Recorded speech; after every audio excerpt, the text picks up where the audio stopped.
Hello students, I am GDS Soni, director of engineers career group. हर बार की तरह मैं आज फिर आप सबके लिए एक नई वीडियो लेके आया हूँ। इस नई वीडियो में आपके साथ मैं इंजीनियरिंग सर्विसेज एग्जामिनेशन के बारे में बात कर रहा हूँ। आप में से बहुत सारे स्टूडेंट्स ऐसे हैं जो इंजीनियरिंग सर्विसेज एग्जाम को जो है वो टारगेट करते हैं और बट राइट स्ट्रेटेजी ना पता होने की वजह से इस एग्जाम को क्रैक नहीं कर पाते हैं।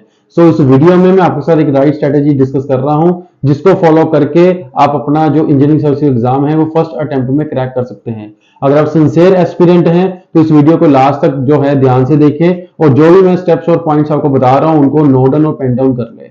और आपको वीडियो अगर अच्छी लगती है तो आप इसको अपने फ्रेंड्स के साथ शेयर करें और कॉलेज ग्रुप्स में शेयर करें सो दैट आपके साथ साथ आपके फ्रेंड्स भी जो हैं इस वीडियो से कुछ गाइडेंस ले सकें।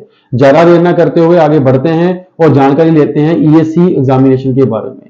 जो इंजीनियरिंग सर्विसेज एग्जामिनेशन है ये यूपीएससी की तरफ से कंडक्ट करवाया जाता है और बहुत सारे बच्चों को ऐसा लगता है कि यूपीएससी की तरफ से कंडक्ट करवाने की वजह से एग्जाम बहुत डिफिकल्ट होता है जिसकी वजह से वो इस एग्जाम को टारगेट नहीं करते हैं। बट हालांकि अगर मैं इस एग्जाम को देखूं तो ये यूपीएससी की तरफ से चाहे कंडक्ट करवाया जाता है। अगर आपको राइट स्ट्रेटेजी पता है और सिलेबस की पूरी अच्छी तरह जानकारी है तो इस एग्जाम को फर्स्ट अटेम्प्ट में ही निकाल सकते हैं। ये जो एग्जाम है इंजीनियरिंग सर्विसेज का, इसको 3 फेज में जो है मेनली कंडक्ट करवाया जाता है।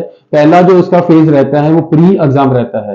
प्री के एग्जाम में आपको 2 बेसिकली सेक्शंस में पेपर जो है वो देना होता है। एक पेपर आपका मॉर्निंग होता है, एक पेपर आपका इवनिंग होता है। मॉर्निंग का जो पेपर रहता है वो जनरल इंजीनियरिंग टाइप का पेपर रहता है जिसमें आपको इंजीनियरिंग के जो बेसिक्स हैं, जिसमें आपने फर्स्ट ईयर में जो टॉपिक्स पढ़े हैं उनमें से यूजली क्वेश्चंस रहते हैं, जिसमें आपके पास कंप्यूटर साइंस से, मैकेनिकल से, सिविल से, इलेक्ट्रिकल से, इलेक्ट्रॉनिक्स से और इसके अलावा एथिक्स के और इसके अलावा मैथ्स एंड एप्टीट्यूड के टॉपिक जो है इसमें कवर करे जाते हैं। और साथ के साथ इसमें कुछ नेशनल और इंटरनेशनल करंट अफेयर क्वेश्चन पूछे जाते हैं।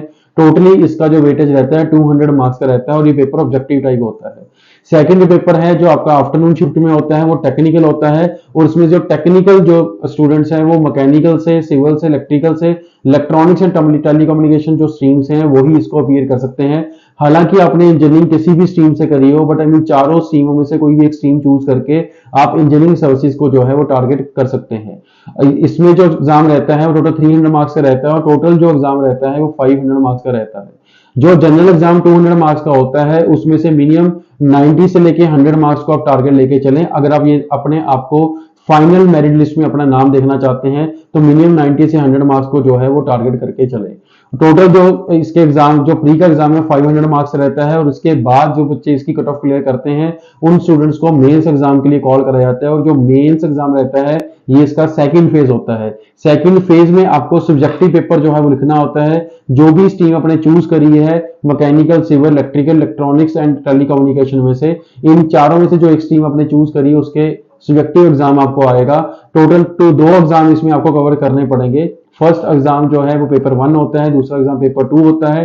पेपर 1 एंड पेपर 2 का स्ट्रीम वाइज सिलेबस जो है यूपीएससी की तरफ से डिफाइन करा गया है।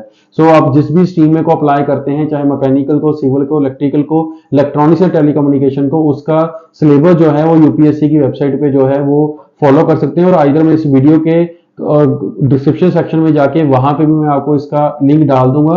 जो भी स्टूडेंट सिलेबस देखना चाहते हैं उसको गो थ्रू कर सकते हैं। ये एग्जाम मॉर्निंग और इवनिंग शिफ्ट में होगा 300 मार्क्स में। पेपर 1 और पेपर 2 में सिलेबस जो प्रिस्क्राइब्ड है उसी के हिसाब से आपको प्रिपरेशन करके जाना है। जिन स्टूडेंट्स का रिटन एग्जाम क्वालिफाई होता है, जो स्टूडेंट्स प्री एंड मेंस के फेज दोनों फेजेस को कट ऑफ क्लियर कर लेते हैं, उन स्टूडेंट्स को थर्ड फेज के लिए कॉल करा जाता है, that is a personal interview. Personal interview जो है 200 मार्क्स का होता है और पर्सनल इंटरव्यू के बाद टोटल मार्क्स इस एग्जाम के जो बनते हैं वो 1300 मार्क्स बनते हैं।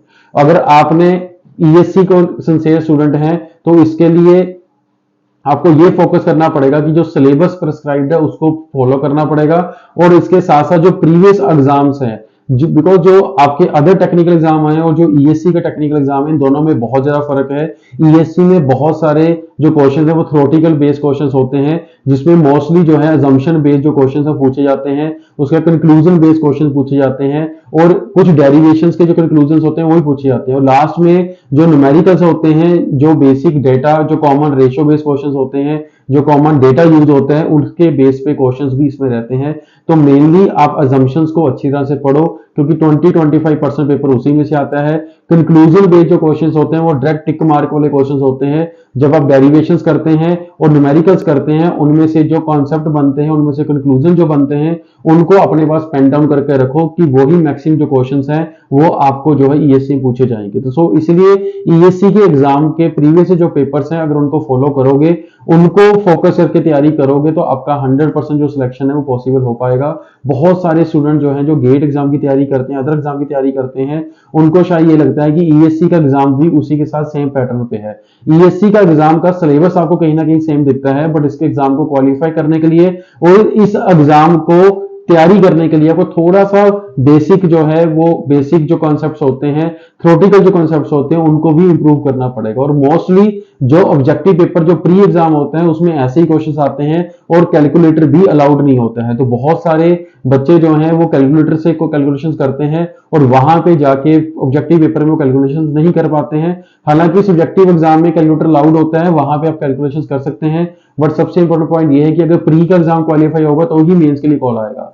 सो अब ये ज्यादा से ज्यादा कोशिश करो कि विदाउट कैलकुलेटर इनको सॉल्व करो, और जो वैदिक मैथमेटिक्स के ट्रिक्स होते हैं उनको आप सीख के उनको इंप्लीमेंट करके जो है इसको अपना जो एग्जाम है उसको प्रिपरेशन कर सकते हैं। अगर आप ईएससी का एग्जाम जो है उसको क्वालिफाई करना चाहते हैं, उसको एक राइट डायरेक्शन में जो है उसकी तैयारी करना चाहते हैं, तो इंजीनियर्स करियर ग्रुप के साथ जुड़ सकते हैं। इंजीनियर्स करियर ग्रुप जो है, इंजीनियरिंग सर्विसेज जो क्लासेस हैं वो चंडीगढ़ सेक्टर 34 सेंटर में मिल रही हैं, और साथ साथ आप करनाल में भी अभी जो है इंजीनियरिंग सर्विसेज क्लासेस जो है वो आप ज्वाइन कर सकते हैं। सो आपके लिए बहुत बड़ी एक अपॉर्चुनिटी है कि आप एक्सपीरियंस टीचर से, जिन्होंने ऑलरेडी बहुत सारे स्टूडेंट्स को इंजीनियरिंग सर्विसेज एग्जाम में क्वालिफाई कराया है, उनके साथ आप जुड़ के एक प्रॉपर मेंटरशिप के अंडर जो है इस एग्जाम को फर्स्ट अटेम्प्ट में जो है वो क्रैक कर सकते हैं। बहुत ही जल्द इसके नए जो बैचेस हैं वो स्टार्ट होने वाले हैं। बैचेस की कोर्सेज की जानकारी के लिए आप हमारे हेल्पलाइन नंबर 1800120127 पे जाके क्वेरी कर सकते हैं। फर्दर आपके इंजीनियरिंग सर्विसेज एग्जाम से रिलेटेड कोई भी मन में कोई क्वेरीज है तो आप इस वीडियो के कमेंट सेक्शन में जाके वहां पे मेरे से क्वेरी कर सकते हैं, और साथ साथ इस वीडियो के डिस्क्रिप्शन में जो टेलीग्राम का लिंक दिया हुआ है उसको फॉलो करके आप मेरे साथ 1-to-1 अपनी जो काउंसलिंग है वो भी कर सकते हैं। सो फर्दर किसी भी जानकारी के लिए, इंजीनियरिंग सर्विसेज की डिटेल्स के लिए आप हमारे हेल्पडेस्क नंबर 9855754442 पे भी जाके पूरी जानकारी ले सकते हैं। और इंजीनियरिंग सर्विस से रिलेटेड से जो भी लेटेस्ट इंफॉर्मेशन होगा आपको इसको चैनल पे सबसे पहले मैं लेके आऊंगा। सो इस चैनल पे जुड़े रहने के लिए, बने रहने के लिए चैनल को सब्सक्राइब अभी कभी कर लीजिए। Thank you very much.